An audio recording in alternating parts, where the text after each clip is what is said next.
the study session. So hopefully this will pick up on the study session. We'll see. And hopefully I'll be able to write. Is that the microphone? That is the microphone. I call it my space shuttle. I thought maybe it was a personal fan of some kind. You know what? That's the microphone. It's not. This is the personal fan. And so one of the things you really, really have to catch on to with diagnosing in the DSM-5 is what I call the 4 Ds. Your book calls it the 3 Ds. But duration is so important. Mm-hmm. Just about every single diagnosis in this book is based on duration.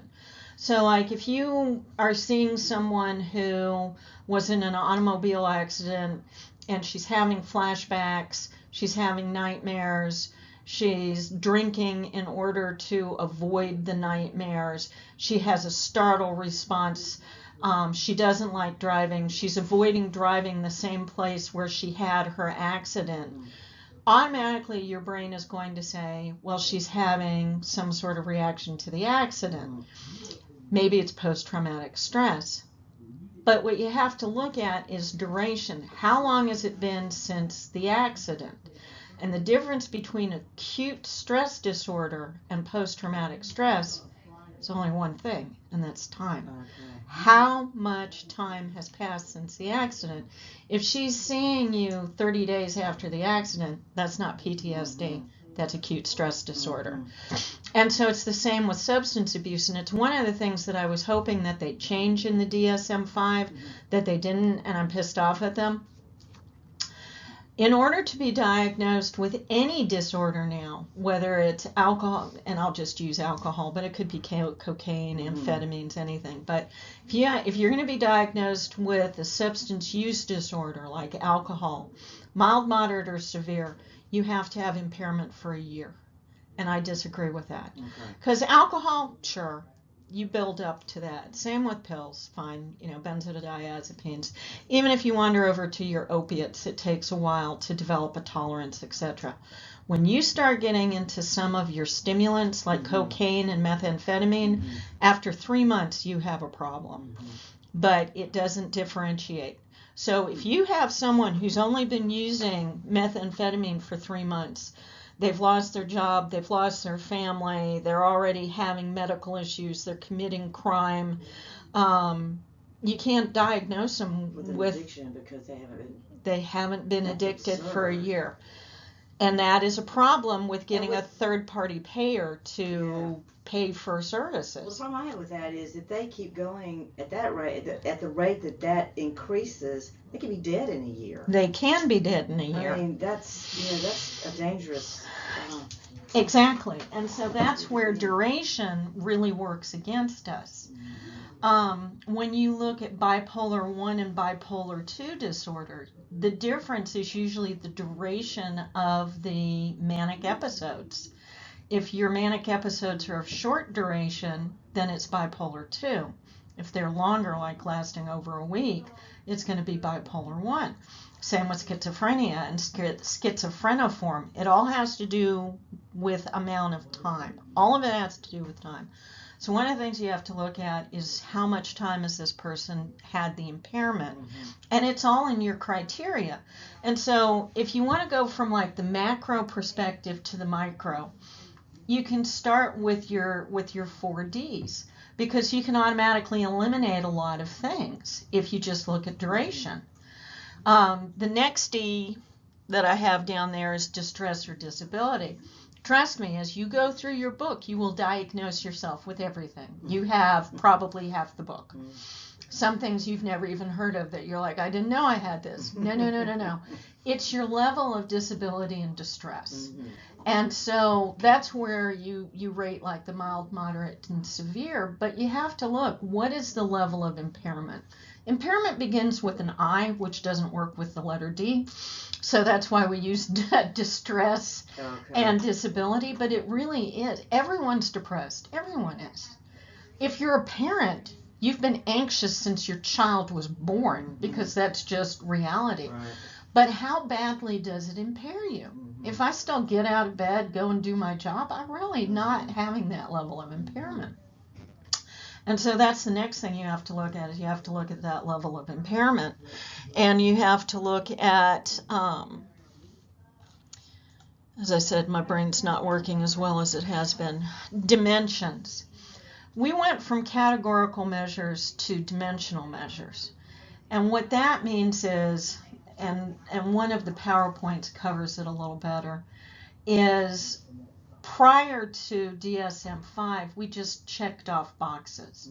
Do you, and if you've listened to me, I checked off boxes. I gave you the criteria for post-traumatic stress.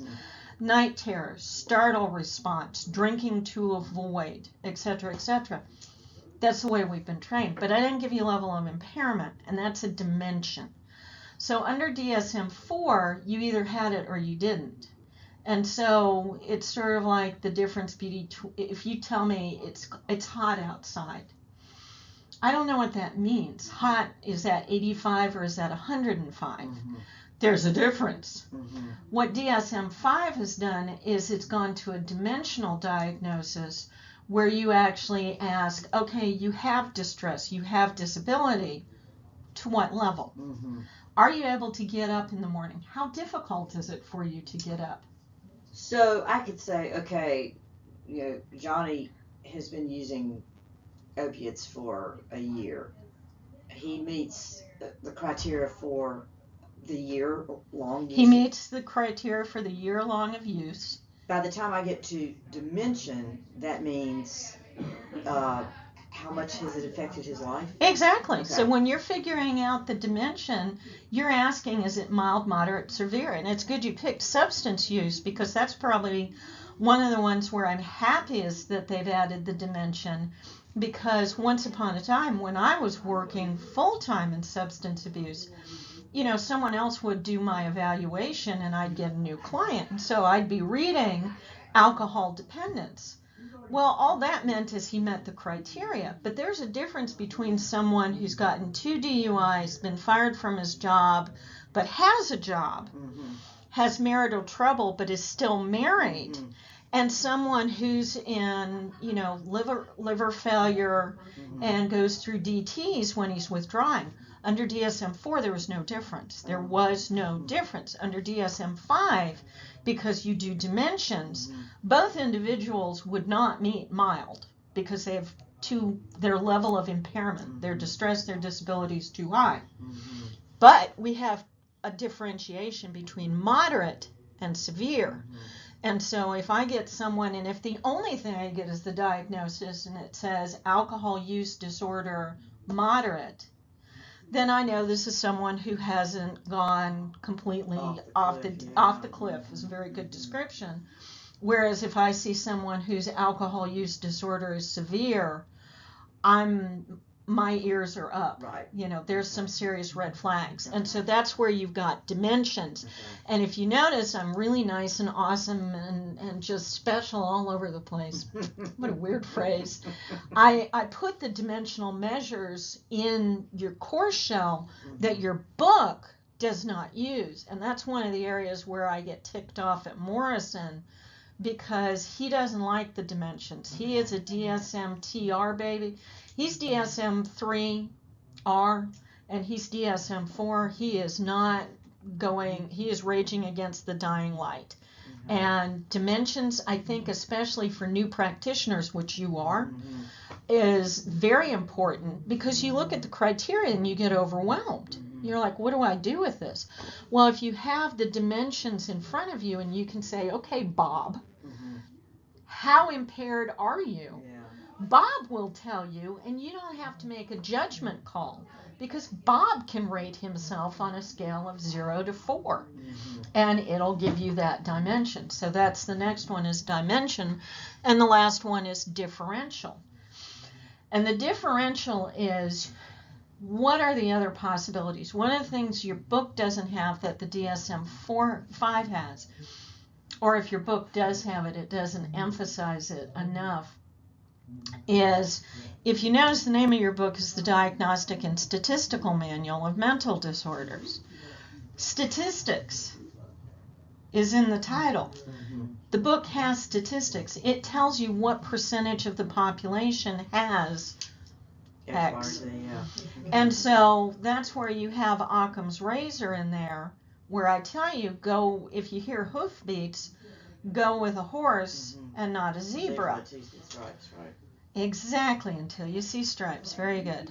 And so that's why you have to rule out a general medical condition or substance use disorder first, because those are really, really common. Mm-hmm. Whereas borderline personality disorder actually isn't that common. Mm-hmm. And so you go with the differential. What are the other possibilities? I mean, if you think about anxiety, how many disorders include anxiety? You've got borderline personality disorder, histrionic personality disorder, post-traumatic stress disorder, acute stress disorder, etc., etc. And so since you've got something that could appear in multiple diagnoses, you don't want to saddle someone with 167,000 diagnoses. Mm-hmm. So you want to go with the most likely first, and you want to look at your possibilities. Have you ruled out substance use? Have you ruled out the possibility of a medical condition? Mm-hmm. And that makes a difference. And so that's, if you follow the 4 Ds, it will help you as far as, have you met the duration? Quite frequently, you can eliminate a lot of things based on duration. Have you looked for what the level of impairment is, the disability and the distress? Have you looked at the differential, and what are the dimensions? 4 Ds are really, really, really super important. Okay. All right. Okay.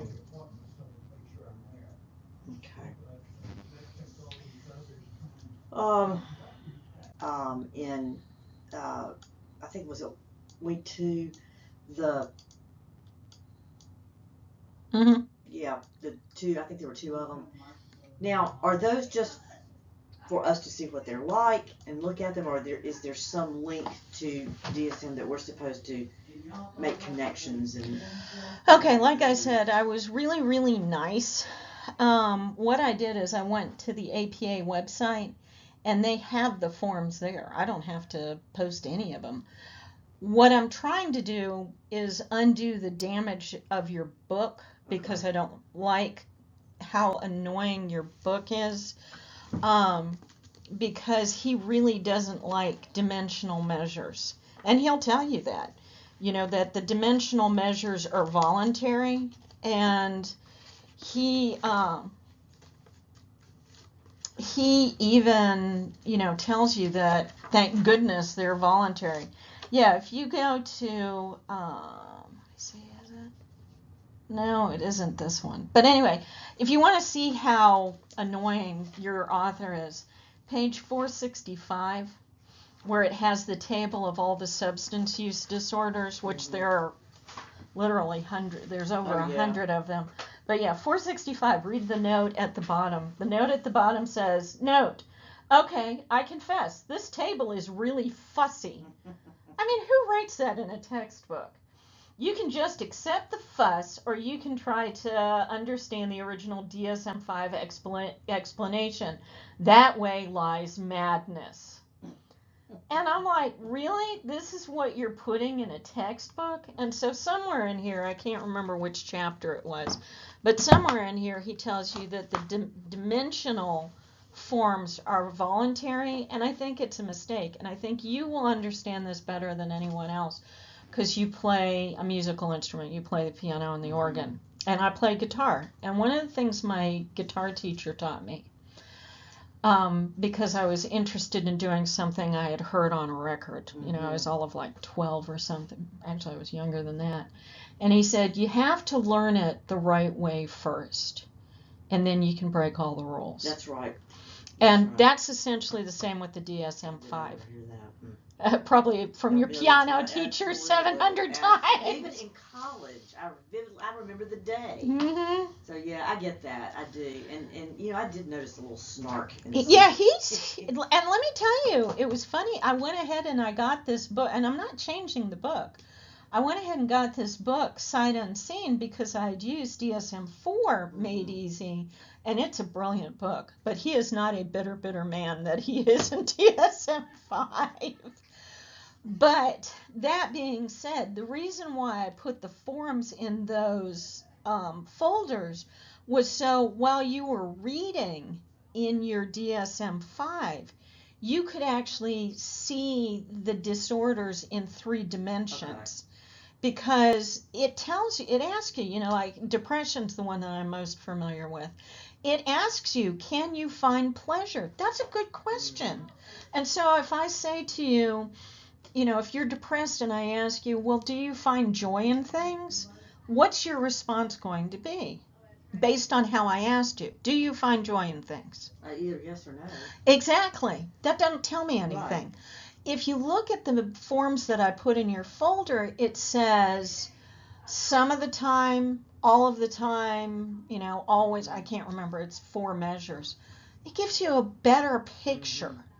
And so, in fact, when you go and you listen to my re-recordings, because I've got this cool thing that draws now, oh yeah, I actually highlight stuff that I wasn't able to do on the original recordings. Okay. And so you will see I actually use one of the forms and I changed the color of my writing implement so you can see the difference between someone who's severe and someone who's mild, and how you will assess them differently and how you'll treat them different. Someone who's got major depression, either single episode or recurrent, but is severe, you're probably going to think about hospitalization or at least a referral for medication, whereas if you've got someone with major depression, either single episode or recurrent, probably single episode, and their dimension is mild, you probably want to do a little more exploration before you make a referral for medication. You might be able to do, like cognitive behavioral therapy or solution-focused therapy to help them work on whatever it is that they can adjust in their life to learn how to manage their depression. And so that is why the forms are there. I will probably, when you do your actual assessment, you really need to use one of the forms, if nothing else, as a guideline. And you're going to have to learn how to do the HUDAS, which is the functional assessment. Okay. And I cover that in the new PowerPoint as well, the new narration. Do you need to know HUDAS for the next week? No. Okay. But will you? Yeah. Yes. We'll get there. All right. But one crisis at a time. Yeah. I'm not trying to Unfortunately, the summer is one of the worst times to take 2650. There's just too much in it. And you try to cram it in your brain, and your brain's like, no, I've reached saturation. Stop cramming things in. And there you go. You're cramming more stuff in. What is wrong with you? Right now, between work and this, I'm just kind of telling my husband today, I said, just don't give me anything else to have to think about. Nothing. Oh, my God. That's just the way it is. I mean, yeah, things happen like that, and I'm resigned to the fact that I will be studying every night and every week. And you will. Now, the nice things about the new recordings that I've done, which should, if you like technology, should make you happy. If you don't like technology, it won't matter. Is they are MP4s. Okay, so now let me turn this off. What I use Mac at home, and I'm not very technologically. I don't know who that is, but yeah. I'm not very technologically savvy. So what does that mean? Well, what it is I have my own YouTube channel. Okay. And so these are now stored on YouTube. Okay, that I can do. And if you want, like with that fancy phone you just turned off, if you want to take me with you for some reason, you can download them and listen to them like you would an album you downloaded. Oh, okay. Oh, good. You can turn them into an MP4. In fact, I'll go ahead and tell you this story because it cracks me up. I used to do Wimba, which also created MP4s. And I had a pregnant, non-traditional online student one spring. And she took the summer off because she was having a baby. And so what she would do is she would download my MP4s and study by listening to them. And she came back fall semester after she had the baby, and I got this email from you. from her, and she said to me, I have to tell you, I've had the baby, and apparently you have a very soothing voice, because my baby remembers you from when she was in me in the spring, because she had started another class and was listening to an MP4, and the baby stopped crying. And so she had these mobiles, with like music that played. No, actually, to get the baby to calm down at night, she played one of my lectures. And I said, "Are you sure I'm just not boring her to death?" And she said, "No, it's soothing, Carolyn or Miss Ham. It's soothing." That's the funniest thing. So yes. But that's what she did. She listened to the MP4. So yeah. I'm just we're Mac people, and I'm always terrified that there's going to be some. Well, I had to go today to Miss Etheridge's. I couldn't watch it. I had to go to work and do it. I got to work half an hour early and watched a video on group, which I must say scared the absolute snot out of me. And I'm thinking, oh my God, these are pathological sociopathic. Oh, you saw that video, yeah. And the guy's got his arm on the back of the chair, and I thought, now how would I know that that's a problem? And B, what's going to keep me from just losing my temper and backhanding somebody? You develop, it's one of those things you develop a skill. I guess you do. You just have to, I don't know. I mean, there's a lot of, you just develop those counseling skills. Yeah. And I'm a very elephant in the living room type of person, which you know from 2700. And I'm not shy about saying anything. I won't do it in an appropriate manner.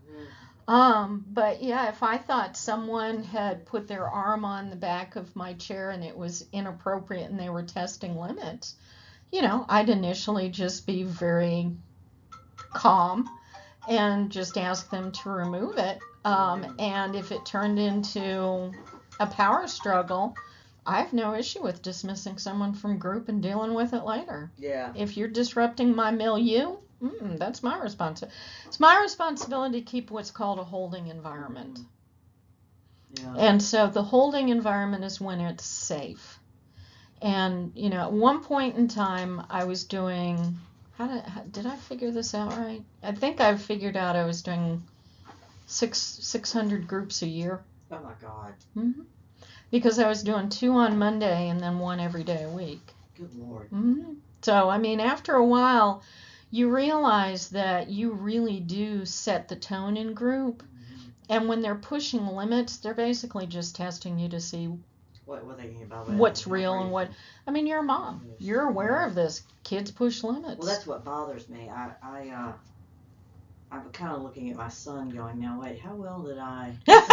Don't second guess it. Hindsight's 20/20 with children. I think when it's someone other than my son, it'll be and it's that therapeutic detachment where it's like, I do care about you as a therapist. But there's a boundary here, and you cannot cross that. Exactly, and I end at my toes. Mm-hmm. And so I can help you to the point that you're willing to accept help. Mm-hmm. But after that, all I am is a guidepost. Mm-hmm. And so I look at you, and essentially all therapy this is it in a nutshell, is you look at someone and say, is, what you're doing helping you? Right.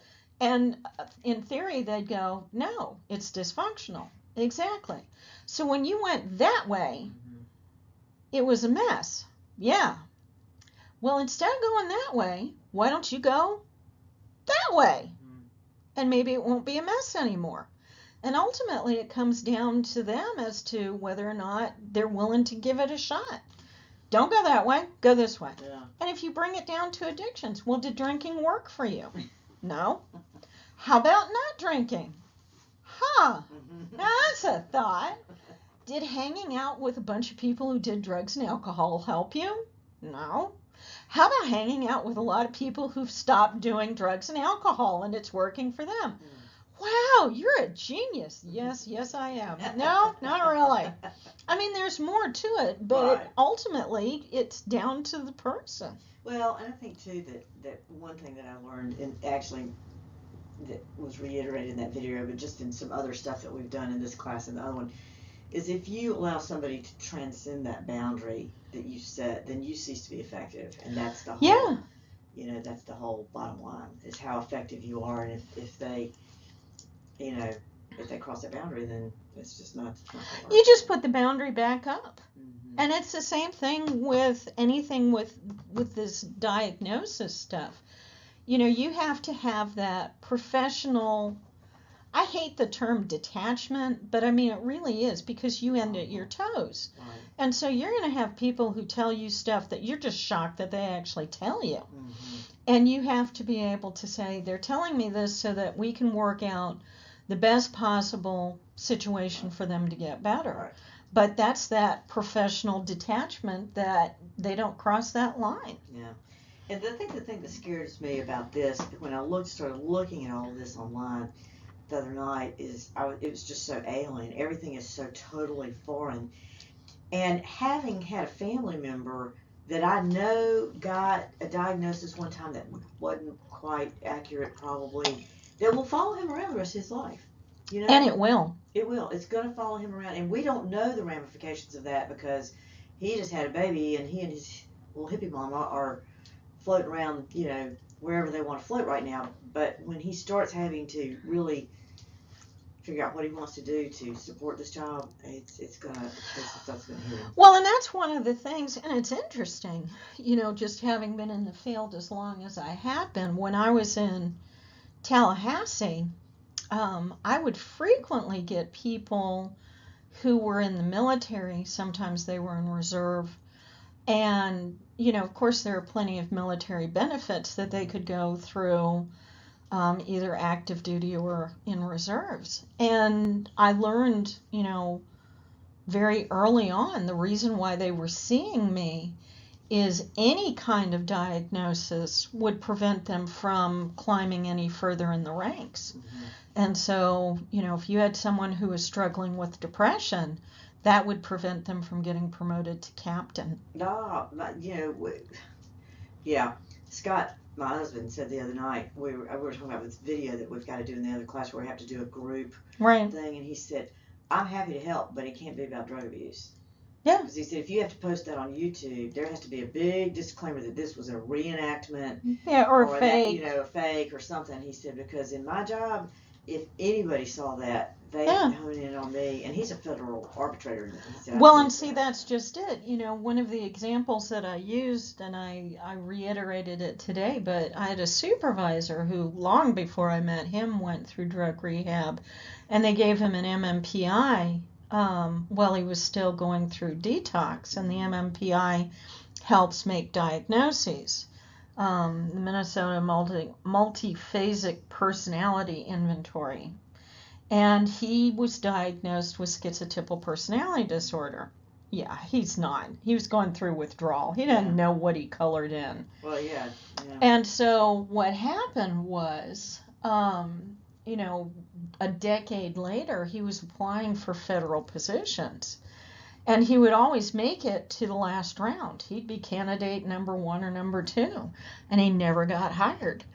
And with the feds, they can go back as far as they want to. And so and for some reason, his former treatment facility didn't destroy the records after 7 years. And so the feds had a copy of his MMPI that diagnosed him with schizotypal personality disorder, and he would never get a job with the federal government. That's just awful. There are some state bars that will prevent you from being a lawyer with some psychiatric diagnoses. Yeah.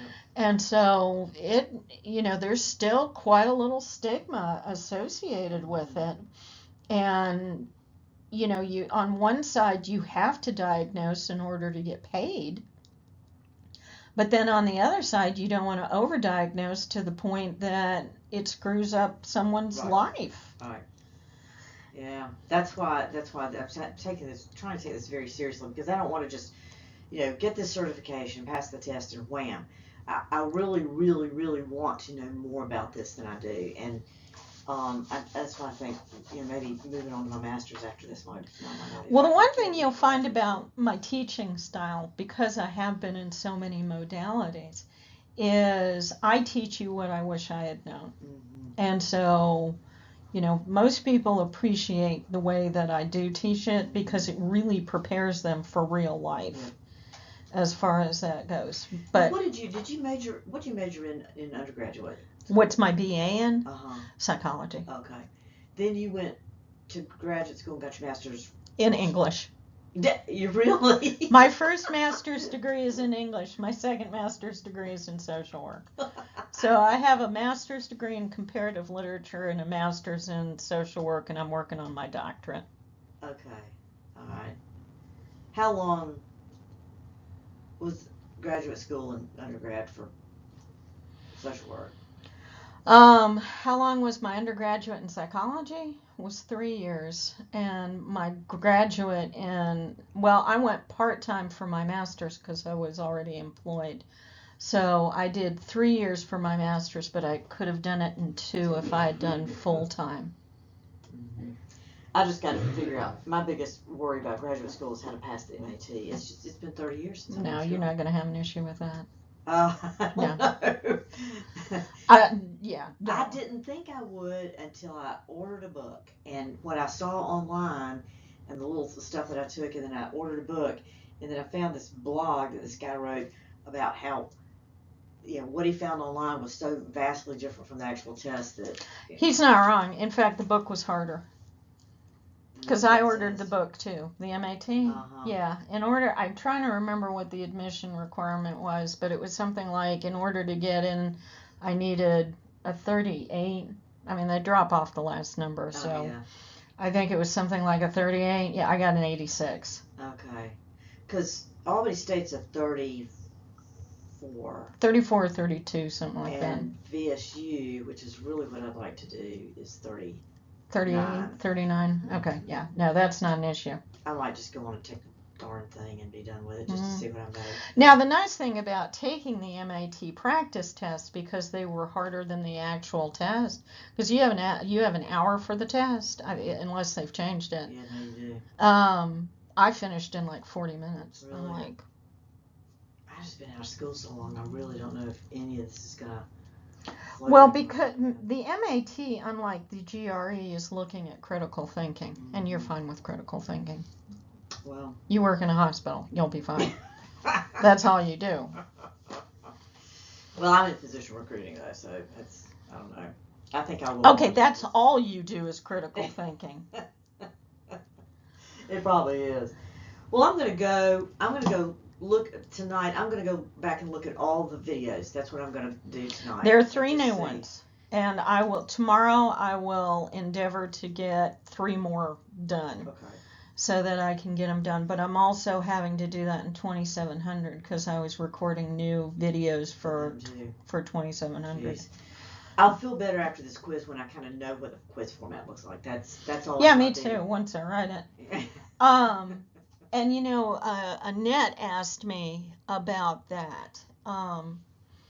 What my vision kind of is probably for tomorrow. It's going to be more along the lines of just the nuts and bolts I've covered so far, which is like the 4 Ds and stuff like that.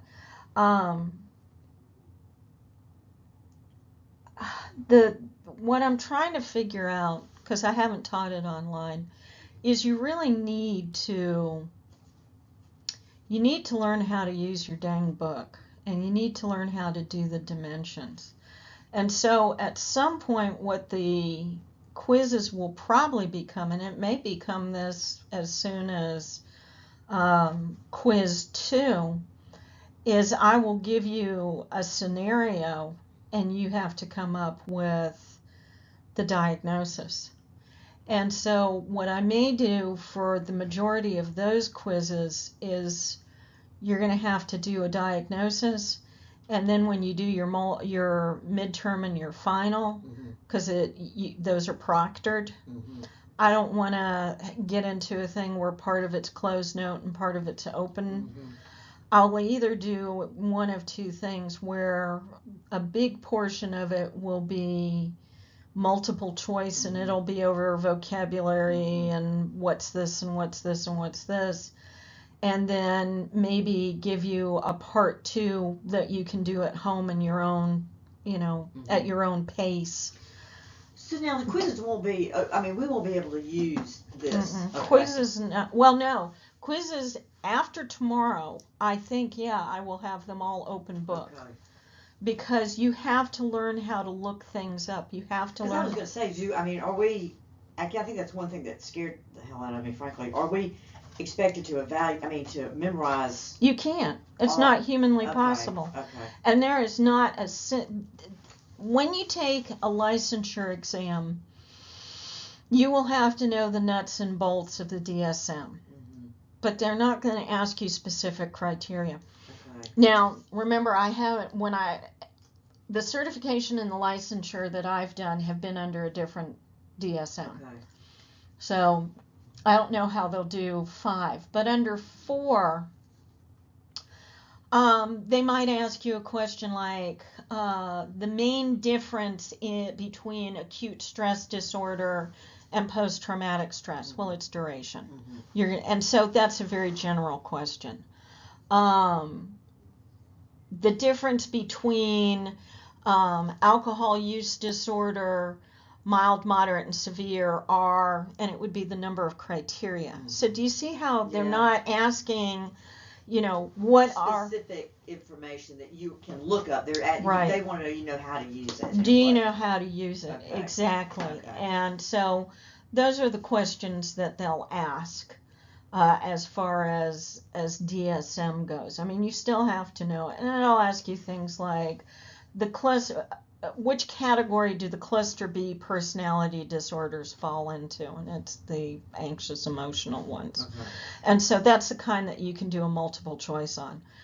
What's the difference between bipolar 1 and bipolar 2? Well, it's pretty much the duration and severity of the manic episode.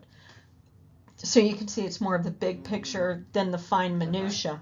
Okay. And I think Miss Etheridge and I actually teach this class a little bit differently because I really, really stress your specifiers. Mild, moderate, severe, without psychotic features. And most recent, if you're doing bipolar, most recent episode depressive, most recent episode manic. Because I think that's one place that facilities do not do well. And it really makes a difference to the person you're serving that you need to diagnose them correctly. You need to know how to use those dimensional charts. You need to know how to look things up in this silly book and find all the specifiers. So probably tomorrow's quiz will be closed note, and it'll be more, as I said, like the dimensions and Occam's razor. When does this quiz open? Tomorrow? Yeah, tomorrow at 8. Oh, wow. And then closes Saturday. Saturday, okay. Yeah, just like I always do. But then after that, I want you to spend some time. I don't want you to rush. I will leave the quiz open for 4 hours. So that way you still have to finish it.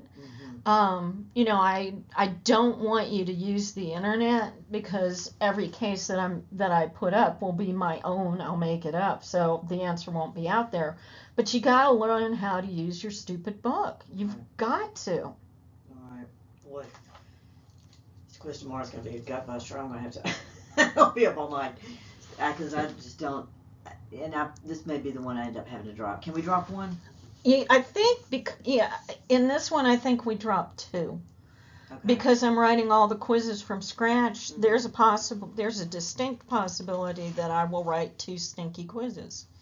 And so that helps eliminate stinky quizzes. Okay.